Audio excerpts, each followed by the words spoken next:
Well, the Shelby County Mayor's race is heating up, and one of the candidates is joining us now. That is City Council Chair J.B. Smiley. Thank you for being here with us. I'm excited for the opportunity. Wonderful. So we're going to get into a lot, Okay. but first I just want to ask, why now?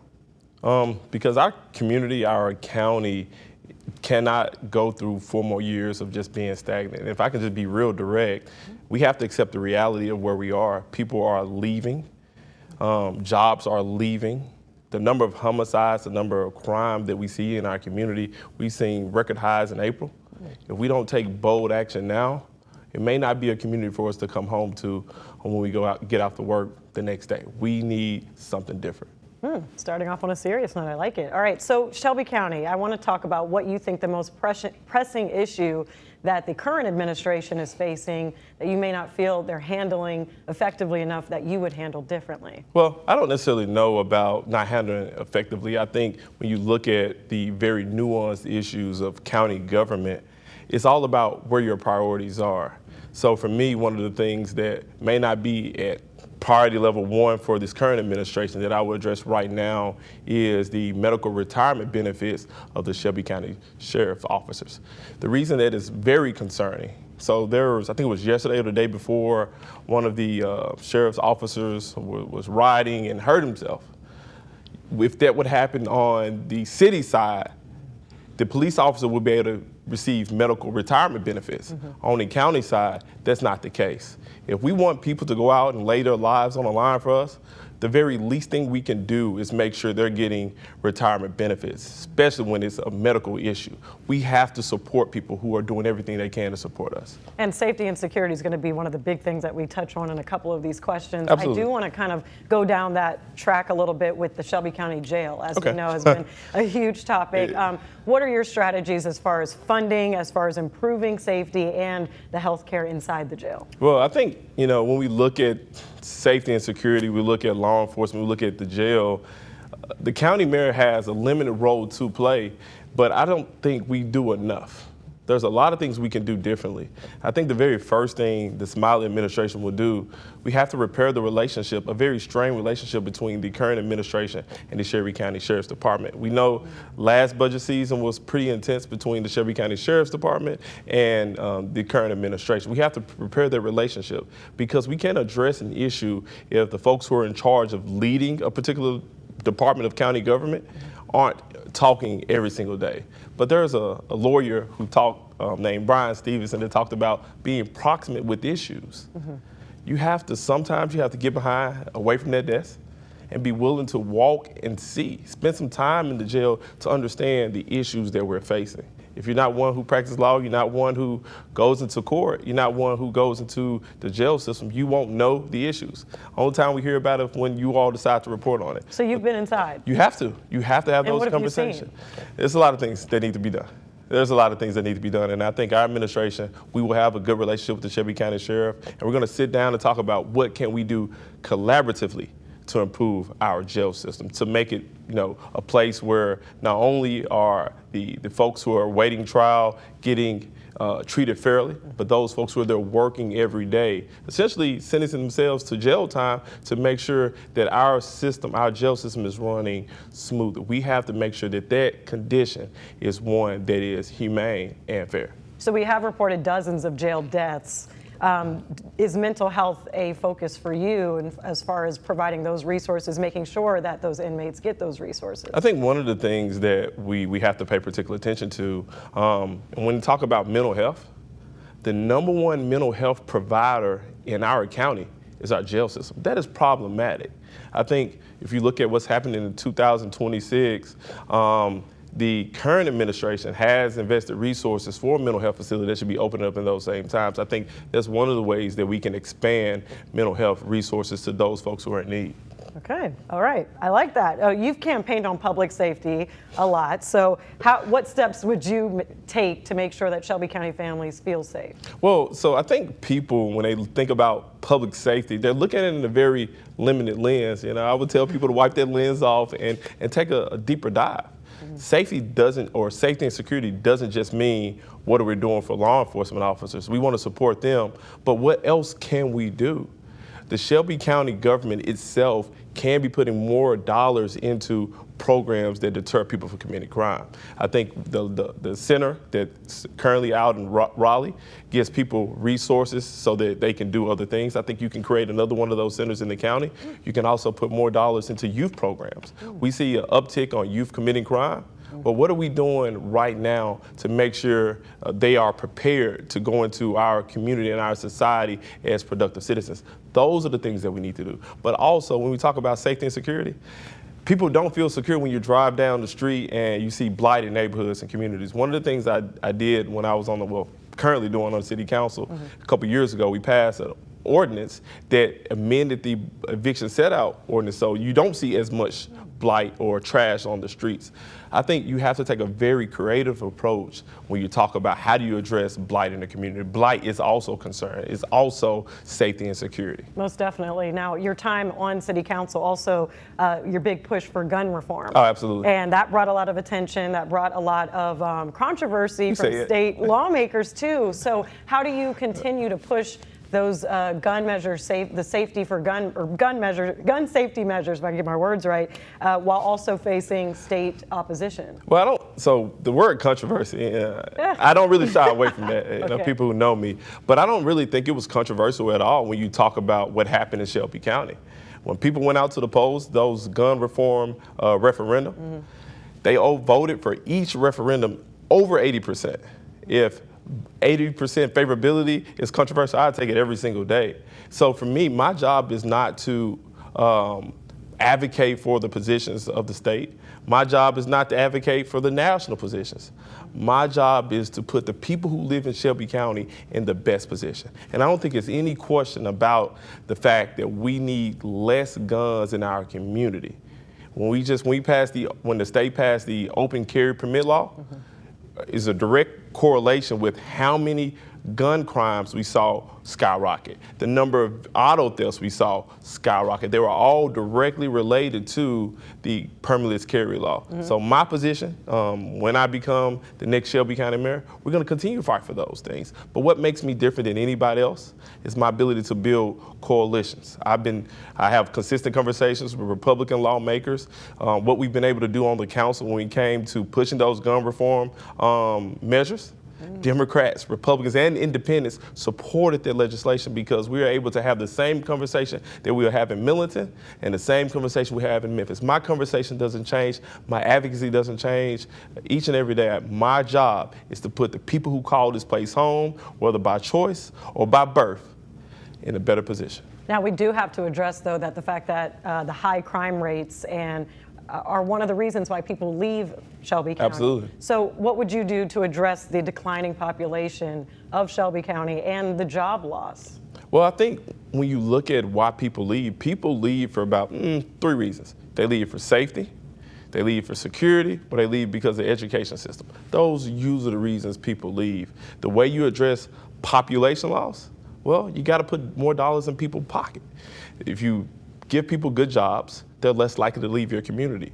In Shelby County, no matter what anyone say, we have to be a community that is open for businesses. And it's just not just being open for the big businesses that would choose to come to Memphis. We're open for business for the small business. That's why when I was on the city council, I decided to find ways to support small business initiatives. One of the things we did, we allocated $1 million to the Black Chamber, used to be the Black Business Association, for the Small Business Booster Program. There's businesses in our community that are reaping a direct benefit from 2 council members deciding that small businesses need a piece of the pie as well. We have to support those businesses. We have to put dollars in people's pockets, but we also need to find ways to address the imaginary lines that stop us from effectively fighting crime.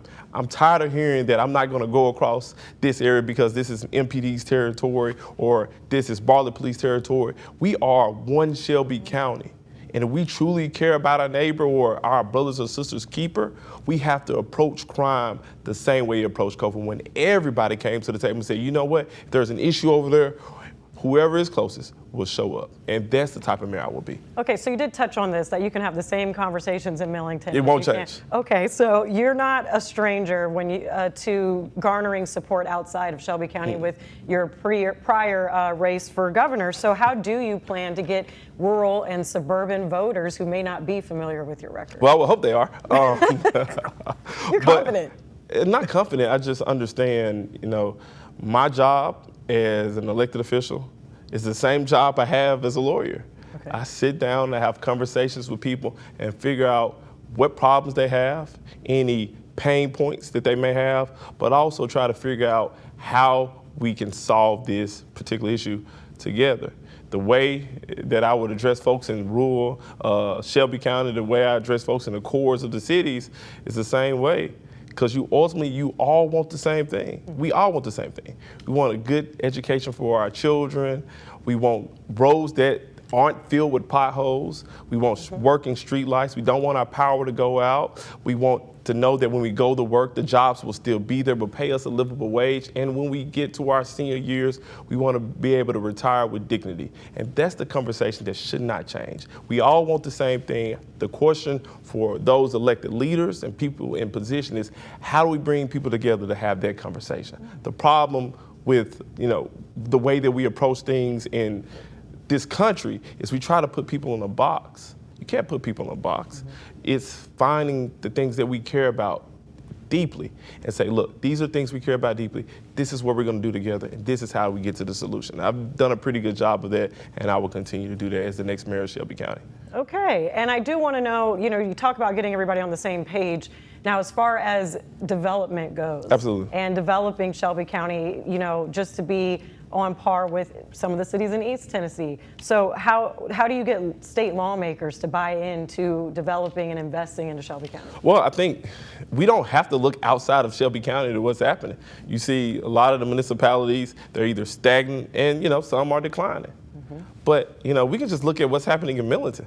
Millington is experiencing a significant population increase. They see Millington is experiencing significant development because they're willing to ask the tough questions and have a very clear vision for where their community needs to go. I think the difficulty we have in Shelby County, we have every municipality goes down to state and asks for support individually. I think at some point, if we truly want to be one Shelby County, we have to come together and say, here's the mission of our community. And each and every mayor go down to state locked arms with a clear vision for what type of investment we want to see in our community. We need a visionary, we need a collaborative mayor, but we also need a mayor who understands the importance of understanding the law that's put forward them. What makes me different than any other candidate? I'm the only candidate that's skilled in the law. I'm the only candidate that's licensed in 3 states that can figure out how to make laws work for us. I don't have to call a lawyer. I am the lawyer. Okay, you have said that Shelby County needs a bold leader. Absolutely. And you've criticized some elected officials. And I will always do that. By not going tough enough or making tough decisions. Yeah. So give me an example of one of the toughest decisions you've had to make as city council chair. A lot of them. A lot of the decisions that we make are tough, whether we're talking about criminal justice reform. I'm the same council member who supported a 14% increase for law enforcement officers in terms of pay, but I'm also the same council member who said, hey, the way that we're handling criminal justice in our community needs to be changed. I pushed for criminal justice reform. I'm the same council member who saw things that are happening in COVID, and my colleagues looked to me and asked me what I thought we should do. And I said, hey, we trust the medical professionals here, so my vote's gonna be in support of masks. I'm also the same council member who acknowledged some of his own missteps.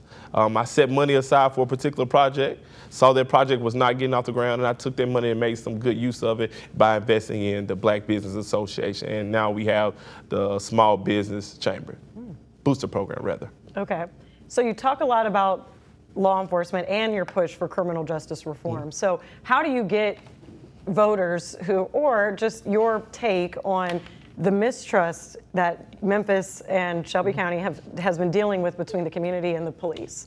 How do you bridge that gap and criminal justice reform and also investing in the agencies to get them recruited up? So it feels like two kind of polar opposites Not at the really. moment, but how are you bridging those together? So, my mentor, rest in peace, Carl Johnson Sr., he would always talk about officer friendly. I was like, Mr. Johnson, I don't know what you're talking about here. But he would always talk about officer friendly. When he was living, he would talk about the importance of community policing. Community policing wasn't just people that worked a particular community, going knocking on the door trying to arrest folks. It was about building rapport with the community to know that I'm going to show up for you when you need my help, whether you want direct assistance or whether you just want a listening ear. It's about building relationships. We have a lot of good officers in our community that's doing it. What we don't do a good job of is tooting our horn. We have to let folks know the good work that we're doing in the communities. That goes with Memphis Police Department, that goes with the Bartlett Police Department, that goes with the Shelby County Sheriff's Department. We have to let folks know the good that is being done. And, there's going to be some people who do some really bad things in those roles. Mm-hmm. And we have to hold those folks accountable. But we also need to uplift the folks who are doing the good work for us. Okay. All right, I do want to switch a little bit to the last couple questions for you. So our ABC 24 This Week panel has previously discussed fundraising efforts. Susan Thorpe, who's from Thorpe Communications. We know Susan. Yes, she had even said that whoever raises the most money will most Absolutely. likely be in the top 2 spots. How are your fundraising efforts going? And if I may ask, how much have you raised so far? Yeah, I hear the rumors. Folks talk about, we're doing extremely well. What I would say this.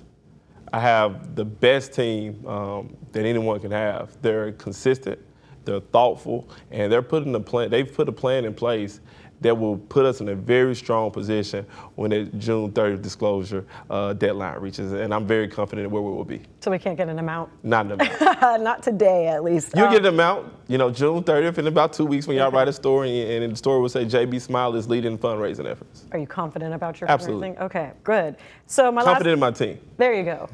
Well, last question, and you already said it multiple times, this sets me aside from my competitors, but why you? This Democratic primary is shaping up to be very competitive. There are some heavy hitters Allegedly. On that list. So why should voters choose you? I think, when you look at Shelby County is very diverse. It's not just Memphis. It's not just Germantown. It's not just Arlington. It's a community full of people with a wide range of experiences. If you look at my life, whether it's me being born in Whitehaven, and then, family homes in South Memphis, moving to East Memphis, living in Bartlett, going to school in Arlington, playing basketball in Milton. I've been all across this community, have friends all across this community. We need someone that can go into the hood, but also the suburbs. We need someone that can go into the more rural areas, but also into the business room and have the same conversation and with a vision for where we need to go as a community. If you want someone who can do that, but also that it has a trained legal mind to address the complex issues or the nuances of county government, you want J.B. Smiley. If you want someone who's going to continue the status quo, scared to make a decision, you vote for someone else. But if you want someone who's going to lead our community in a direction towards progress, a direction towards decreased crime, a direction where we uplift each and every person that calls this community home, every man, woman, and child, from the homeless to the homeowner, you're going to vote for J.B. Smiley. I'm very confident that we will do what it takes to get our message to each and every person in this community. So we talked a lot about fundraising. Absolutely. You won't give us an exact amount, but let's talk about endorsements now. Who has endorsed you, or what are you willing to tell us? Well, I will tell you this. Yesterday, we did a prayer breakfast for about 50 pastors. And shortly thereafter, we drove around the corner to the Memphis Police Association, where I'm proud to announce that our campaign has been endorsed by the Memphis Police Association. But shortly thereafter, probably about an hour later, we drove not too far down the road and we went to ASME. And I'm also proud to announce that the ASME Labor Union has also endorsed our campaign. We have a few others that we're excited to announce, but we're going to take our time with those. Starting early, and a really good start, I'd say. Absolutely. Those are some, just impressive endorsements. We've been building relationships for a long time because from the city and the county standpoint, we have to make sure we're valuing the people who are doing the work. Okay, well, you heard it there. Councilman Smiley, thank Absolutely. you so much for being with us. You really put it out there. I feel that was good. That was pretty transparent. Absolutely. It's the only way I know how to be. All right, well, thank you for watching. You can catch this interview on all our platforms, 24 Plus streaming app, as well as abc24.com. Thank you.